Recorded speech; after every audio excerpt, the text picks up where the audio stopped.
Bir əcnəbi ilə söhbət edirdim. Şəhidlərdən mənə sual elədi. Elə bil ki, alovlandım, alışdım. Qanları ilə o tarix yazanları bir nəfəsə tanıtmağa çalışdım. Mənə oğul göstər. Vətən yaxşıdır zümzüməsi ilə qəlbləri fəth etsin. Mərdliklə ölümünü qucaqlayıb, birbaşa cənnətin qapısını döysün. Mənə sən elə bir şəhid göstər ki, vüqarla ölümün gözünə baxıb, sellər, çaylar kimi coşub çağlasın. Mənə sən elə bir şəhid göstər ki, o mənfur düşmənin, yağı düşmənin igidliklə önün kəsib saxlasın. Mənə sən elə bir şəhid göstər ki, bircə baxışı ilə qaranlıqları ağ günə çıxarıb daim saxlasın.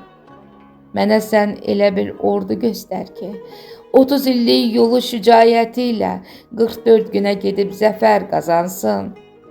Mənə sən elə bir ordu göstər ki, vətənə biçilmiş o ağ kəfəni özü öz əyninə geyib bağlasın.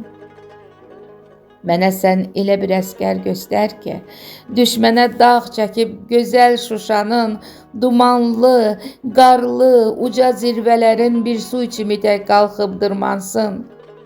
Mənə ana göstər. Oğul mənim yox, sənindir ey vətən deyib ağlasın. Mənə xalq göstər ki, bir yumruq olub şimşək düşmənin başında çaxsın. Mənə şəhid göstər, dostlar yolunda cismini qumbara üstünə atsın.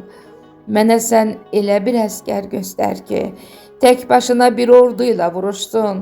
Mənə sən elə bir oğul göstər ki, yalın əlləri ilə qatı düşmənin yüksək rütbəlilərini məhv etsin.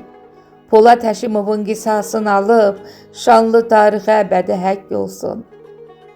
Yüz minlərcə igid adını çəkərdim. Amma bununla məncə kifayətdir.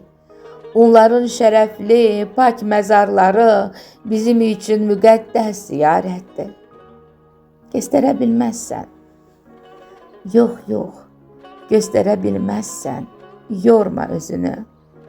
Çünki saydıqlarım, sadaladığım Azərbaycanımın, odlar yurdumun, qanla tarix yazan igidləridir. Vətən torpağını qanla suvaran ana yurdumuzun şəhidləridir.